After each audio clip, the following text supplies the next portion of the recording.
Okay, here we are in part 2.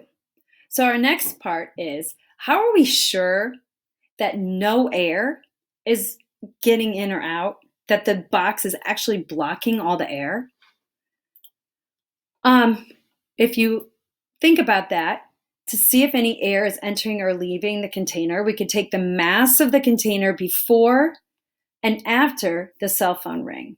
So what do you think is going to happen to the mass of the air in the container? Plus the phone, when we make the phone ring? What do you think is going to happen? Is it going to change? Is it going to stay the same? Is it going to go down because some of that air has left because we made the phone ring and that sound and air traveled out of there? Or does that not have anything to do with it and the mass is going to stay the same? So you're going to be in your thinking deeper document right here. What will happen to the mass of the container plus the phone when we make it ring? Pause me and answer that question. Okay, now we're back. We're going to go on to slide J, right here. Conduct investigation 2. Again, click on the video and watch that.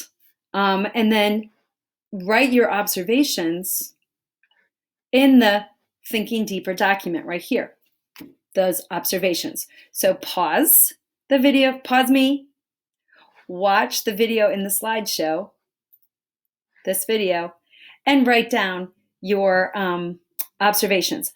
I know this is a lot of clicking and you're doing awesome. Be patient with yourself. Be patient with the process. You're doing great.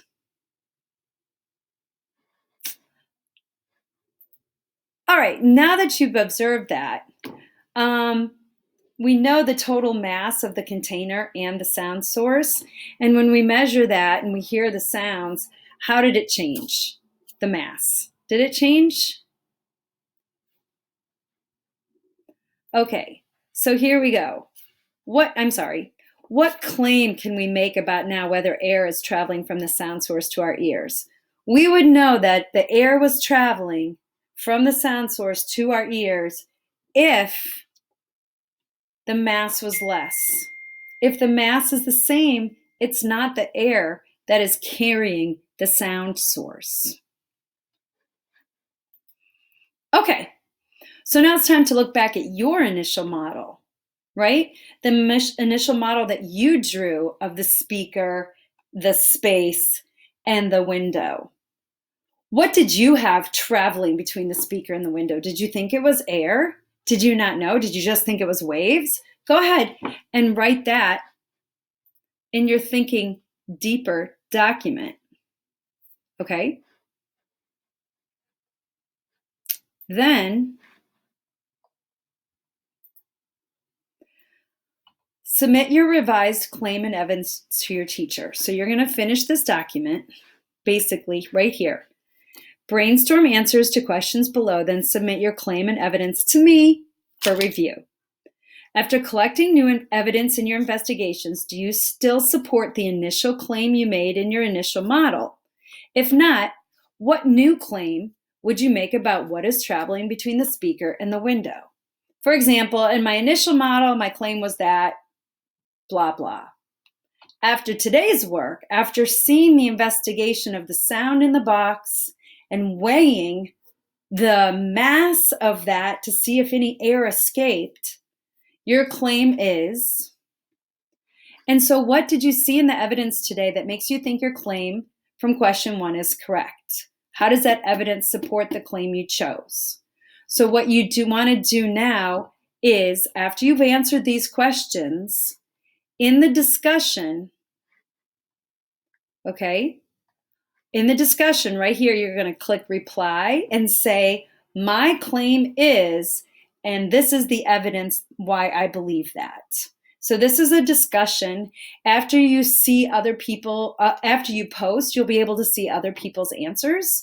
And that's awesome because some people will go nuts and add a lot of detail and some people won't. And it's really nice for you guys to see each other's answers so you can kind of learn how to add detail to your answer. Maybe you're the person who's just more straightforward. And then you can learn from other people. So this is where you're going to post your discussion answer, where none of us are going to worry about spelling. We're going to pay attention, though, to our grammar. We're going to reread our answer to make sure it makes sense, and then post it. So post your new claim, what's traveling, and your evidence, or what you think it might be traveling, okay? And your evidence. All right, good luck.